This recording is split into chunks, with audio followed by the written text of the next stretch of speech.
கோட்டைகளும் புராதன சின்னங்களும் கோயில் கோபுரங்களும் ஒவ்வொரு விதியின் அமைப்புப்படியும் அந்த ஊரமைப்பின் விதியின்படியும் நகரமைப்பினுடைய விதியின்படியும் ஆகம விதிகளினுடைய அமைப்பின்படியும் கட்டப்படுகிற பொழுது இன்றைக்கு இருக்கிற பிரச்சனை குறிப்பாக விதிமுறை மீறி கட்டப்பட்ட கட்டடங்கள் எந்த அளவிற்காக பிரச்சனைகளை ஏற்படுத்திக் கொண்டிருக்கிறது.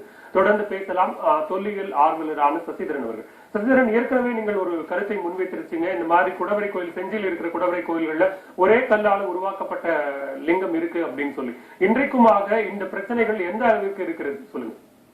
அதாவது பாத்தீங்கன்னா நாங்க லிங்கத்தை நீங்க பிரிச்சு மறுபடியும் திருப்பணி பண்ணும்போது நீங்க பிரிக்க வேணாம் அப்படிலாம் செய்ய வேணாம் அப்படின்லாம் யாரும் கேட்கறது இல்லை.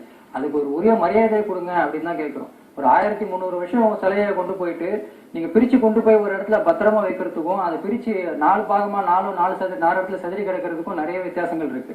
இது பாத்தீங்கன்னா இந்த மாதிரி நமக்கு சென்னையில நடக்கக்கூடிய இந்த விஷயம் அப்படிங்கறதுனாலதான் இன்னைக்கு இவ்வளவு பெரிய விஷயமா வெளியே வந்திருக்கு. இந்த மாதிரி தமிழ்நாட்டுல ஒவ்வொரு கோயிலையும் ஒவ்வொரு இடத்துலயும் இந்த மாதிரி தான் பாத்தீங்கன்னா தினம் இந்த மாதிரி நிறைய விஷயங்கள் நம்ம இழந்துகிட்டே வந்துட்டு இருக்கோம்.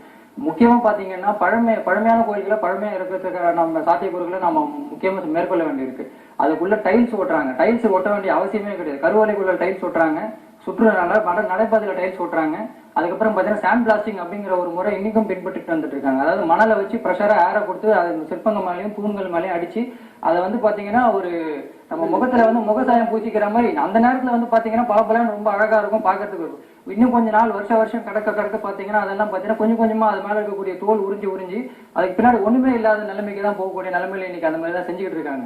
ஸோ திருப்பணி செய்யும் போதுன்னு பாத்தீங்கன்னா ஒரு தொல்லியல் துறை ஆய்வாளரோ இல்ல ஒரு சம்பந்தமான ஆட்கள் ஆர்வலர்கள் யாராவது ஒருத்தரோட முன்னிலையில தான் இந்த மாதிரி நடக்கணும் அப்படிங்கறத அரசு கட்டாயமா இதை இனி வரக்கூடிய காலகட்டத்தில் இருக்கக்கூடிய கோயில்கள்ல இப்ப கடைபிடிக்கணும் அப்படிங்கறத எங்களுடைய கோரிக்கையா நாங்க வைக்கிறோம். நன்றி சசிதரன். தொடர்ந்து பேசலாம். சந்திரமூர்த்தி சார், இப்போ சசிதரன் சொன்ன கருத்துக்கும் கிட்டத்தட்ட சுகுமார் சொன்ன கருத்துக்குமே நிறைய மாறுபாடு.